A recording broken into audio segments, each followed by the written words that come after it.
So yesterday afternoon, the Department of Homeland Security has issued a bulletin that I think we all should be aware of. Domestic extremists continue to exploit false narratives to promote violence online, calling for attacks on members of Congress, the public health, school officials, and they share information about how to build bombs, according to new intelligence from the Department of Homeland Security. The National Terrorism Advisory System bulletin was released yesterday. It replaces the existing bulletin that was placed last August. It said in that one, ethnically motivated violent extremists and anti-government, anti-authority violent extremists remain a national threat priority from the United States for the United States. That is still in this latest warning. The new document has that language, et cetera, but it also has some new developments for us, including the exploitation of the American withdrawal from Afghanistan, both by foreign terrorists and domestic racists. Foreign Islamic extremists have sought to use, related to the U.S. withdrawal from Afghanistan, sought to use facts to inspire potential followers to conduct attacks in the U.S. Also, domestic extremists have sought to capitalize on concerns about the resettlement of Afghan refugees in the United States.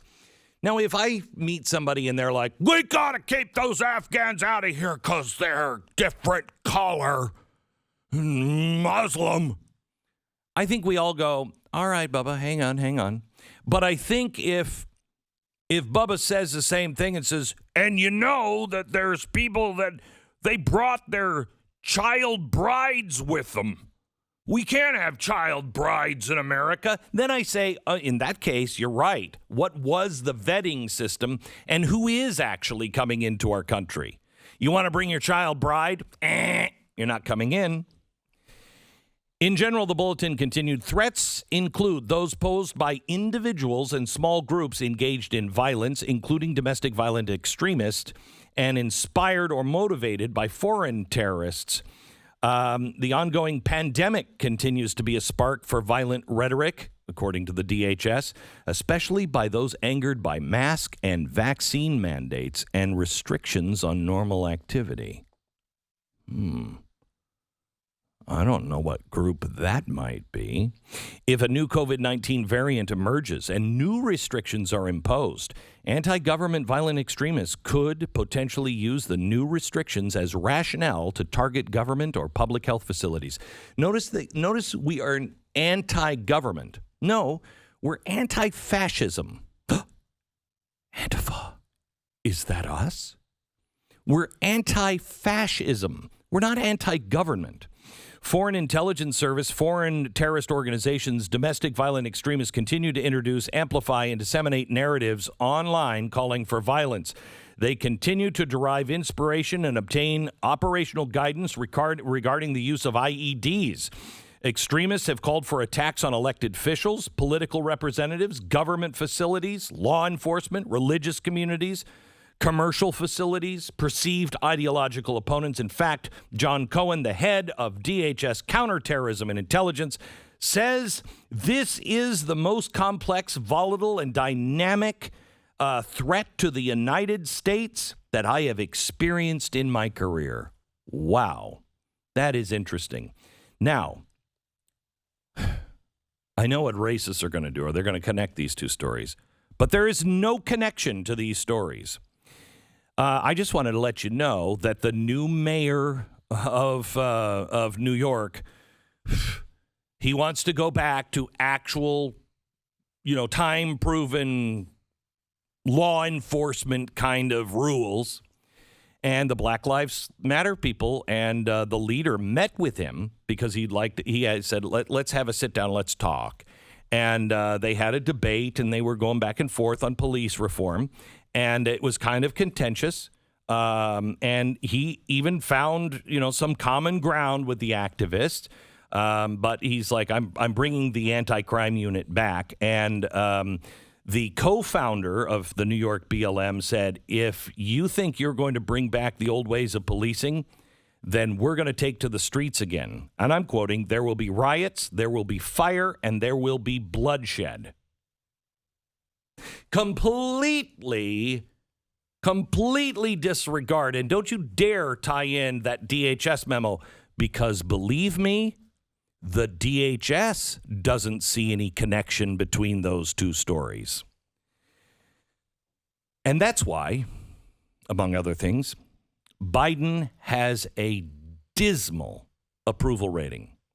His latest, according to the Federalist Susquehanna poll, shows that he is now 36% overall approval rating. 36. Disapproval at 52%. The approval rating among registered Democrats down, not very far, to 70%. 1 in 5 registered Democrats saying they do not approve of the job Biden is doing as president. Among voters who are registered as independents, only 29% approve of Biden's job as president. 50% say they don't approve of Biden. The poll from the Federalist and Susquehanna also found widespread dissatisfaction with Biden's economic and immigration policies. On immigration, only 23% of voters surveyed approve of Biden's efforts to stop illegal immigration across the U.S. border. 51% say they disapprove. 34% of voters say they approve on how Biden is handling the economic policies. 51% say, yeah, not so much. When asked who they thought was most responsible for skyrocketing gas prices, remember, the media and the White House, all of the so-called experts are all saying over and over again, it's OPEC, it's OPEC, it's OPEC. It's not us. Yes, we're canceling pipelines. Yes, we're saying we want to drive these companies out of business, but it's not us. It's OPEC, OPEC, OPEC. When asked, a plurality of voters, 46%, say they blamed Biden and congressional Democrats. 7% blame Republicans. 43% blame other economic factors. 51% say they approve of how he has handled the pandemic. 46% say they don't. On critical race theory, which is not being taught in our schools. My gosh, stop the racist lies. It's a myth. It's like a unicorn. It's not even real. On this subject, should it be taught in school, government schools, K through 12? 59% say it should not be taught. 26% of voters saying it should be taught. Even a majority of registered Democrats, 51%, said critical race theory should not be taught. Now listen to this. Opposition to critical race theory transcends race. Plurality of black voters polled. 49% say the theory should not be taught. 42% saying it should be taught. 61% of white voters and 56% of Hispanic voters say it shouldn't be taught. Now we see a couple of other things. How's the media doing? Do you trust corporate news media to tell you the truth? 14% said yes. Do you believe corporate news media misrepresents the facts to push a political agenda? Among registered independent voters, 85% said, yeah, they're just going for a political agenda. Independents, 85%. The poll also found widespread pessimism about the future of the American public. 46% say our best days are ahead of us. 45% say America is now in permanent decline. I happen to be with the former, not the latter. 28% approval now for Kamala Harris. So what is your plan B? If you have your vice president and an old man who is not the picture of health with another 3 years to go, what is your plan in case something goes wrong? Because it's not Kamala Harris. Seems like people are running from her. I mean, she's not even seemingly doing anything. She keeps getting these high-profile jobs assigned to her, and they're the least popular parts of the Biden agenda, which is, I don't think, coincidental. It's not coincidental that Biden keeps pushing them off to her, and it's also not coincidental that people perceive them as going so badly because of the job she's doing.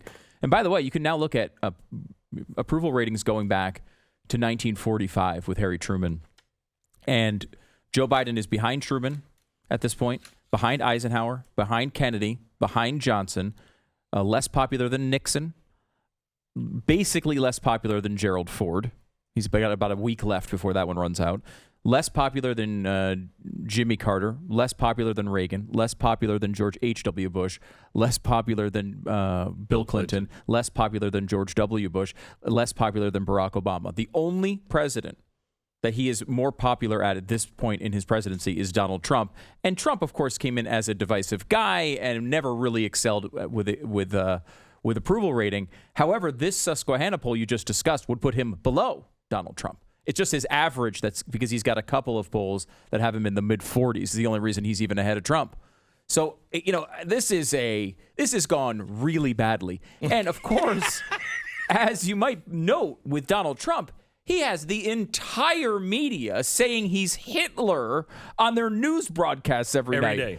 This is the exact opposite treatment for Joe Biden, and yet he's just as unpopular with the American people. Probably $1 billion of advertising in his first year, if you would total all that up against Donald Trump. But Kamala, she's unpopular for a whole new set of reasons. Here she is in France speaking with a fake French accent. With us in government, we campaign with the plan. Uppercase T, uppercase P, the plan. And then the environment is such that we're expected to defend the plan. Even when the first time we roll it out, there may be some glitches and it's time to reevaluate and then do it again. Now, it's just cringeworthy. But she's talking here on another topic. Let's actually think about what she's saying. She's actually saying here is, I wish politics could be more like science. Because science, you guys have a plan, and then you study it and see if it works, and you put it in a little dish, and you study it out, and then you see if it works. But we come out with the plan, and it's got kinks. It may not work, and we just don't know, but we push the plan. Yeah, those Petri dishes are called the 50 states, Kamala. That was the whole idea of the American experiment. But progressives want to erase the states and make it all the big plan. And they also dismiss every time a plan fails. For instance, Romneycare. It didn't work. It doesn't work. And so what does the state have to do? Get bailed out from the United States government. And they don't take that and they just say, oh, it's got to be done in a bigger way. No. You don't look at the facts after somebody experiences and experiments with it.